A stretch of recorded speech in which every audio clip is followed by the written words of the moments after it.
It's easy to get to a point in life where you decide to make a change, but you're too stuck with the lifestyle you've built to do anything about it. So on today's episode, we talk about the curse of the golden handcuffs. Are you frustrated by a lack of momentum in your business? Tired of putting in long hours doing what everyone says you should and still not making money? Sounds like you're ready for Lifestyle Builders. We'll help you get back on track, taking action, and seeing results. Head over to joinlifestylebuilders.com today to get started. Dun, dun, dun. You always make it so dramatic. Because that is a pretty dramatic one. It is, you're right. Sounds like a crazy Hallmark movie or something. And you would know. I would. Nothing wrong with that. Now I guess I could say Netflix movie because they've all come out with their own versions. There we go. All right, so diving in, the golden handcuffs. Diving in. So we talk about this in the book because it was an important concept for us to kind of become aware of and then also look to change. Yeah, well, and I heard about this all the time when I was, one, working in corporate, and then two, when I was consulting in corporate, is I would just hear people all the time talking about the golden handcuffs. And, you know, it's an interesting thing because from the outside world, people are like, oh, well, you have it made. And what ends up happening then is that, you know, really the whole term is, you know, you have these handcuffs because you can't leave your job or anything else because your expenses are basically so high that you need the job to pay for everything. But they're golden handcuffs because it looks pretty. It looks pretty from the outside. Like you have a nice house, you have a nice car, whatever your lifestyle looks like. But it's still trapping you and basically not allowing you to truly be happy and truly make the decisions you want to support that happiness. It's that societal view of it's normal to live your life based on how much money you make. And most people, even people that make a lot of money, are typically still living paycheck to paycheck because they make a lot of money, which then means they spend a lot of money. And that is ultimately what it means to have these golden handcuffs on, is that you create this life of stuck for yourself where life of stuck, I like that. It's not a life of stuck, it's a life of stuck. Yeah, that's good. Quote that. Doing all sorts of quoting today. Oh, excuse me. Well, and you know, with that, like I always tell people, I'm like, it's actually the false golden handcuffs because most people feel like they're stuck when they get to this point. And the reality is you got yourself here, you can get yourself out. And what that then usually requires is making some decisions, which I'm sure we'll get into in this episode. Yes. Yeah. It's definitely your own perception of having the golden handcuffs on, but that doesn't mean it's easy to take them off. Oh, absolutely. All right. So this kind of came about for us from a Rich Dad, Poor Dad lesson that you learned when you both read the book and then also played the game Cash Flow. So in the book, Rich Dad, Poor Dad actually takes a different stance on assets versus liabilities. Yeah, so basically when I first learned about this, and we're going to get a little nerdy, but not too much. So basically a bank or anyone else will say, you know, an asset's anything that you could then sell and make money. So they look at your house as an asset, a car as an asset, obviously money as an asset. And then they look at liabilities as anything that you basically owe money on. So if you owe money on a credit card, if you have a car loan, a student loan, those are all liabilities. And then at the end of the day, your net worth is basically your assets minus your liabilities. So that was what I understood. And when I read Rich Dad, Poor Dad, the epiphany that I and a lot of other people had was he defines an asset as anything that puts money in your pocket, and a liability is anything that takes that out. So looking at things through that lens, your house, unless you're like house hacking and renting rooms out, your house is actually a liability because it takes money from you every month. Your car, unless your car, like you're doing Uber or something like that, your car is a liability. So when you start looking at things that way, it really just kind of shifts your perspective. Yeah. Yeah. And I think that was an interesting shift for me because I'm not really a money nerd. I have a healthy understanding, I would say, of money now, but it does kind of reframe that for you because you're kind of, as you grow and as you learn about money as a kid and teenager, like that's typically what you would hear. Like the bank sees things as this or that.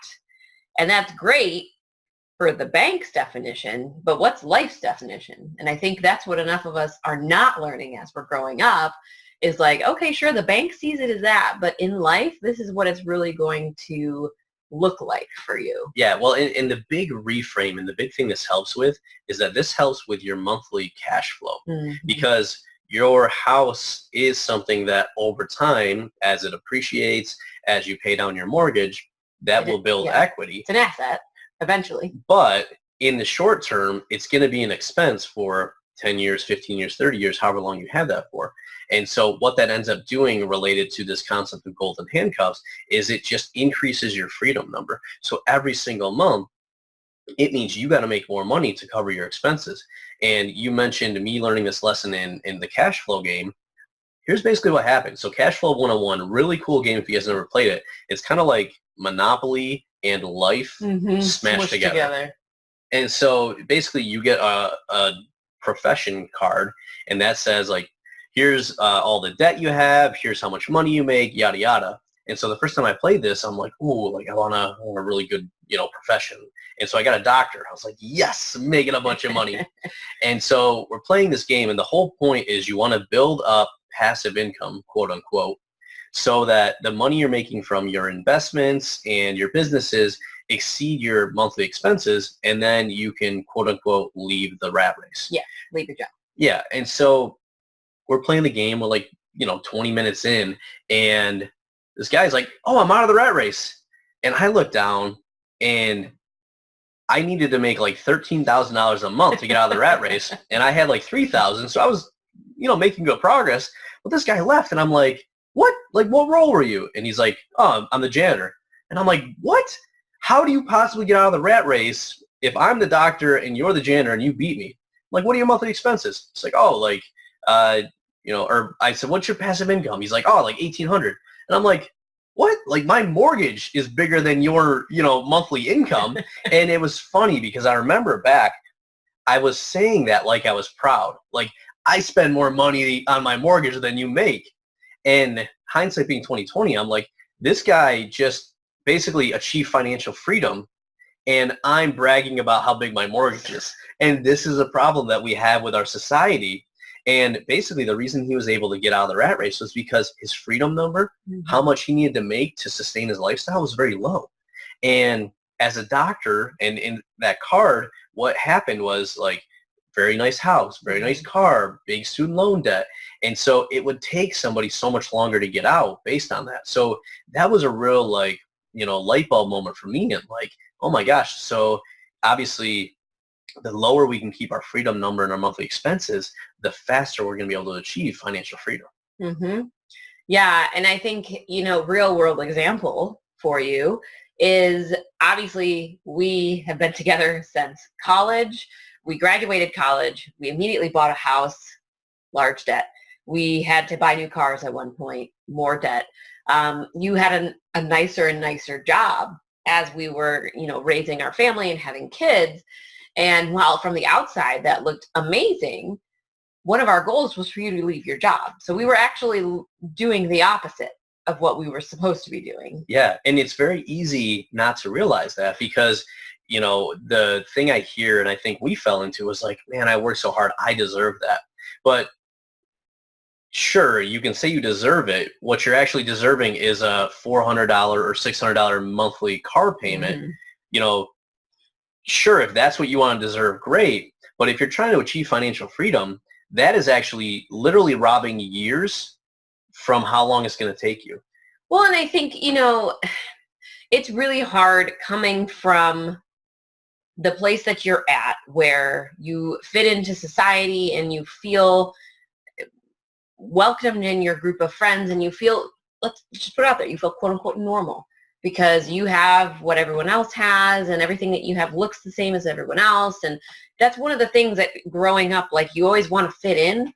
And I think that that's an unfortunate piece of our society today is that fitting in means spending a lot of money to make other people think something about you. Yeah, keeping up with the Joneses. I mean, like the best way I've heard this put, and I'm probably going to butcher it, is, like buying things you don't want, with money you don't have, money you don't have, people you don't care about their opinions or something. Exactly. And I mean, that is so spot on. And when you look at it, what it really comes down to is like, what truly makes you happy? Most of us never stop and actually answer that question. And instead, we let society and others tell us that. And it ends up, one, not making us happy, and two, actually usually pulling us further away from happiness and from having the options, which I think is really what this comes down to, is like the options to do what you want and not having to do it. Yeah. And I mean, to give you my quick take on it, I was the person who said, I deserve this car. We had a really nice vehicle. It was an Explorer, all leather seats, All heated decked front out. seats. Oh, it was so nice. And it was a sweet car. I loved it. It was a beautiful, very nice car. I drove it a little fast too sometimes because, you just don't know how fast you're going. It was so nice. But now that I think back and I look at the car that we have now, it pretty much fulfills all the same functions as that vehicle. It may not do it as coolly as the other one. Yeah, I may not be able to fit quite as much in this car, but it still gets me from A to B, which is basically what we needed it for. It fits the car seats, important piece. And, it's costing us a lot less per month, but it's actually allowing us to have other things with, like, you leaving your job. Exactly. Well, that's what I was going to say. A lot of people don't realize they're a couple of these decisions away from giving themselves a lot more options. And, I remember distinctly that when we were going through a lot of this stuff, the vehicles kept coming up. And like at one point you were like, enough of the vehicle talk. Like, no, I deserve this. And it's like, okay. And, I think what we ultimately came to realize was that we could, every time you make a decision, there's something else that you're missing out on. And so the decision to spend money on vehicles meant that, like, for example, I had to work more years. And when we finally realized that, it was like, oh, if we change this out, we actually get this sooner. And that's a powerful thing, I think, for a lot of people that they don't realize. Yeah. And I mean, we said it when we sold it, like, there's no reason that at some point down the road, when we're making the kind of money we want to make and we've got everything else in our life taken care of, that we can't go back and get a nice vehicle. Yep. But it's weighed against, how much is it worth to you to have that other thing that you're trying to get and sacrifice having something a little bit nicer for a couple years. And that was ultimately the decision that I had to make. Now, you talked about it a little bit in the beginning here. We talked about the freedom number. Yep. So this number is so important to know, specifically because of this, because of these golden handcuffs. That freedom number is what's going to make you aware of how tight those handcuffs really are. Yeah, and when we talk about the freedom number, what this really is how much money do you need to be bringing in from various sources to allow you the option to leave your job? And so most people just think, oh, well, my monthly expenses are, let's say, $4,000. There's a little bit more to it than that, because when you leave your job, some expenses are going to go down.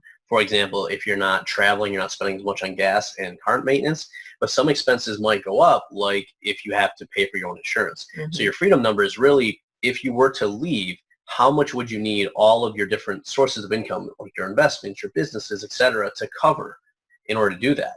And once you know this number, now we can start saying, okay, well, this car that was maybe a $500 a month payment, if we took that out, well, guess what? Our freedom number now suddenly goes down $500.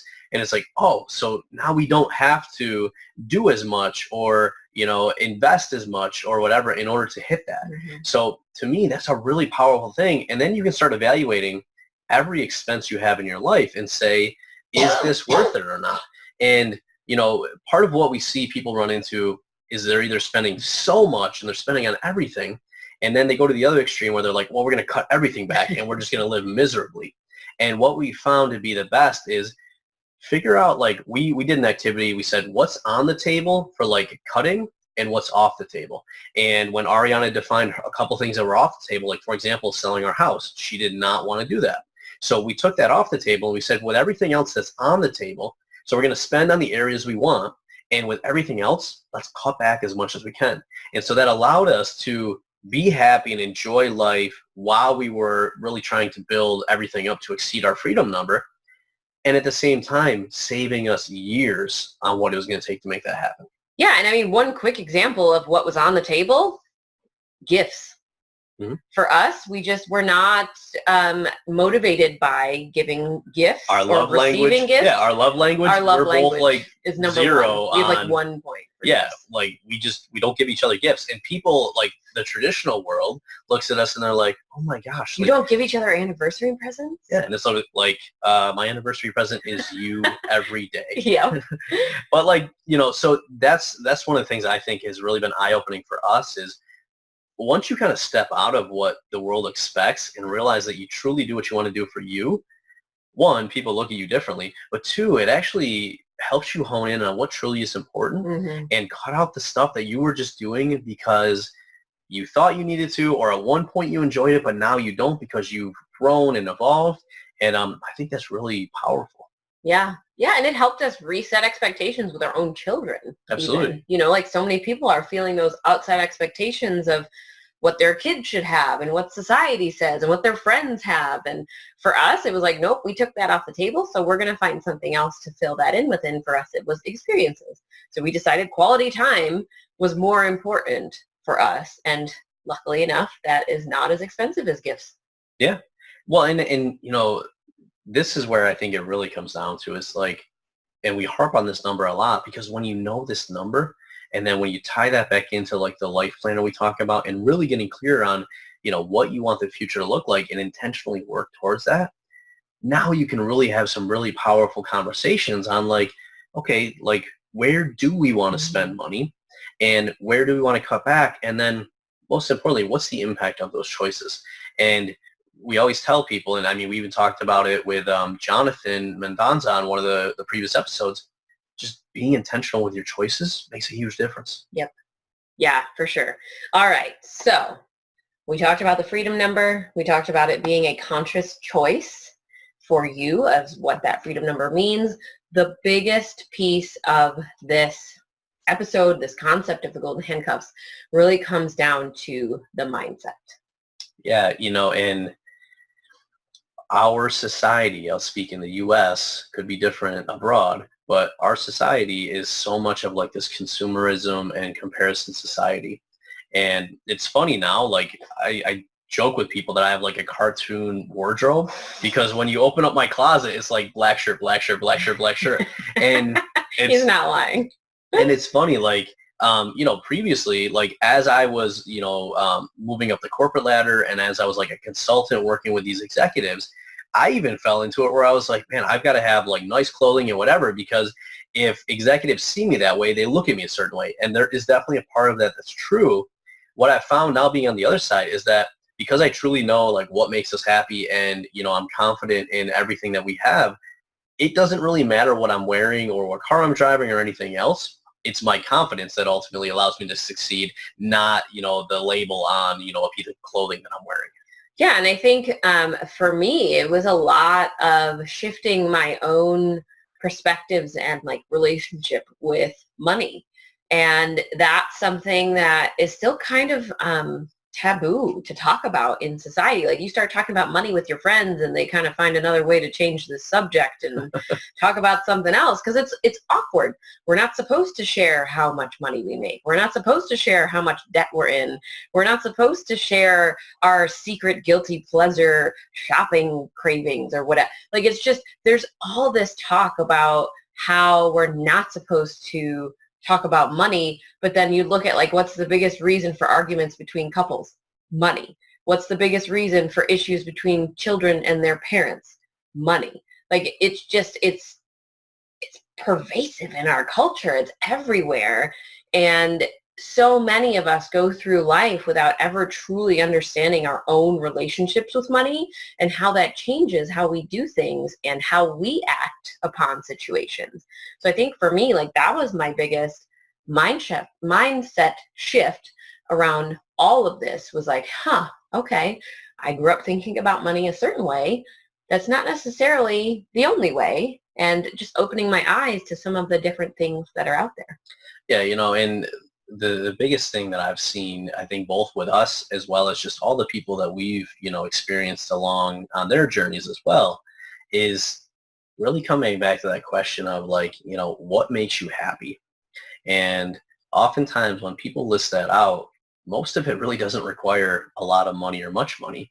And what I then find too is because that mindset that you had of like, oh, I deserve this. I think that's so common amongst people, especially because the path most of us go on is we go to college and we spend 4 years working hard to get a degree. We do everything everyone We told do us to everything do. right, quote unquote, right? Mm-hmm. And then when we get out, we're like, okay, well, I just put in 4 years of hard work and didn't get paid. I deserve whatever I get next.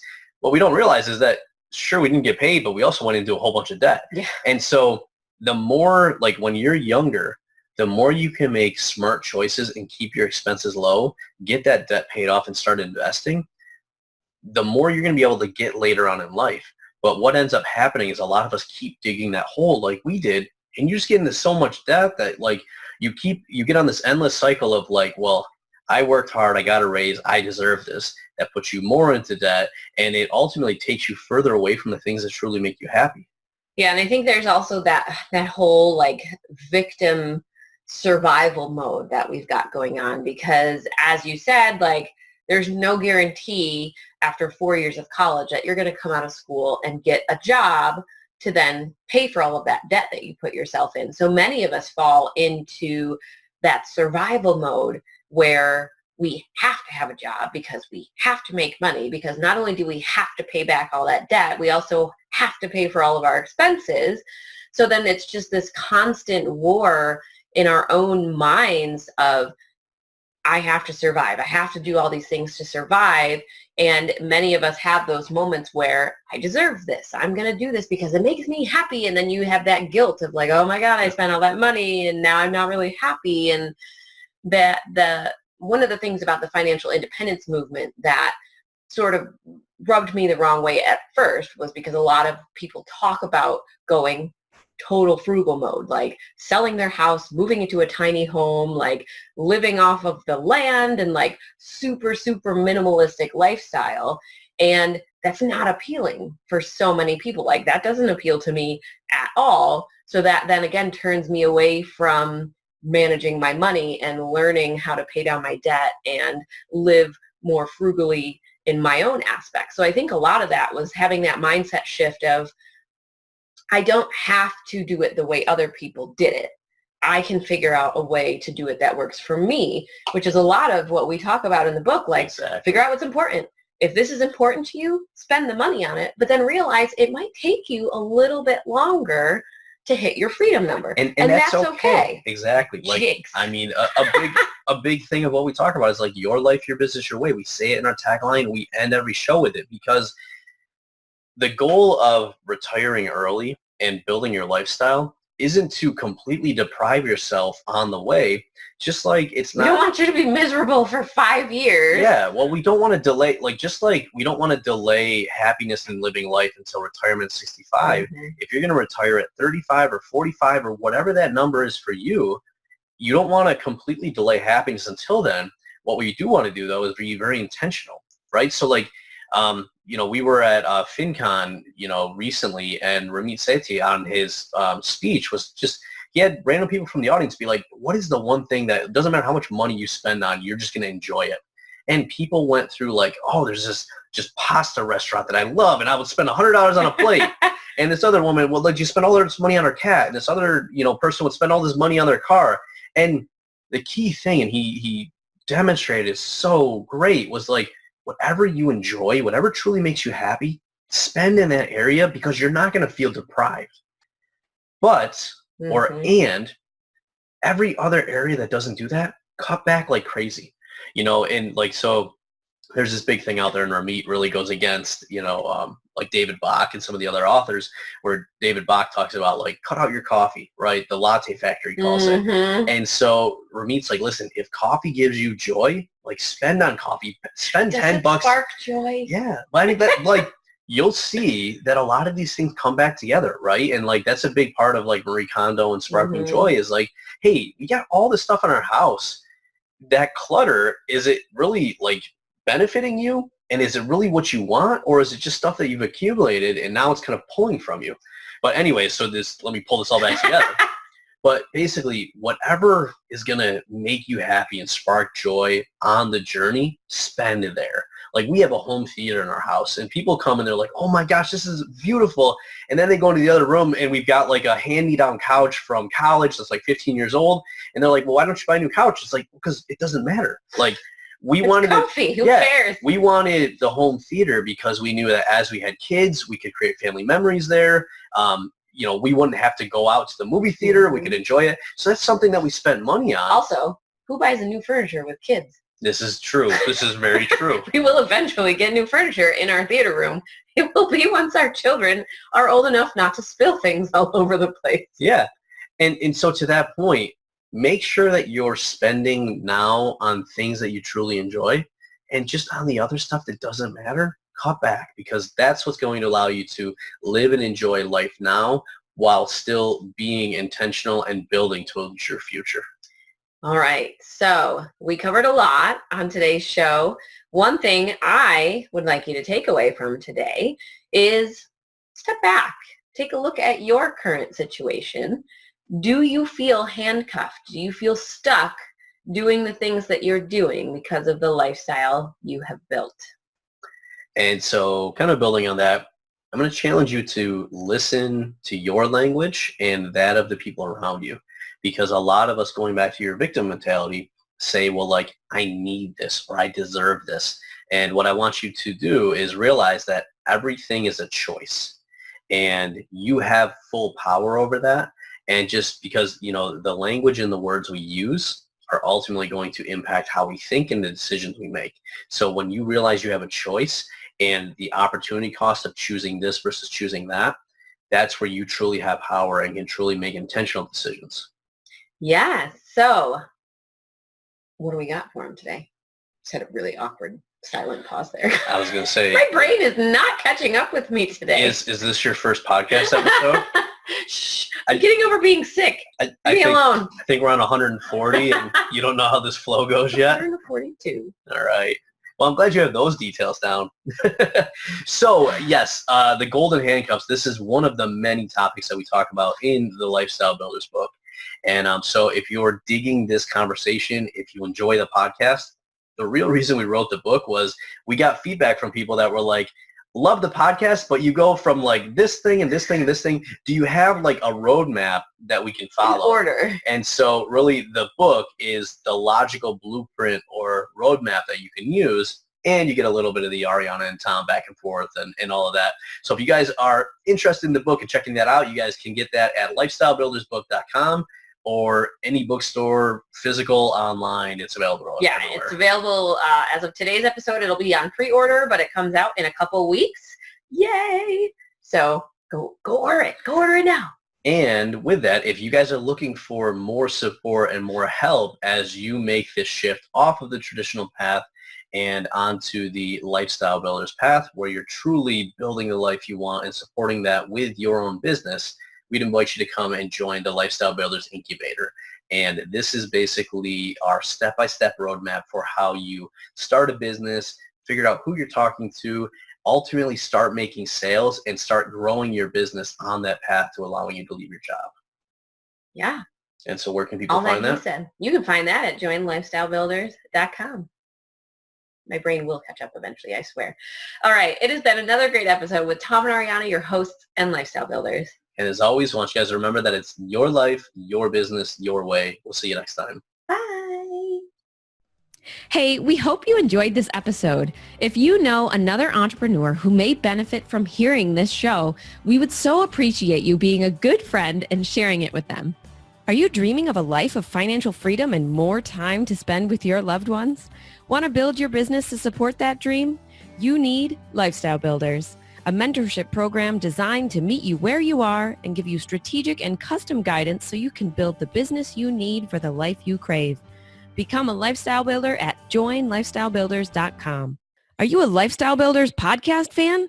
We'd love to hear from you. Head on over to tomandariana.com/iTunes and leave us a review.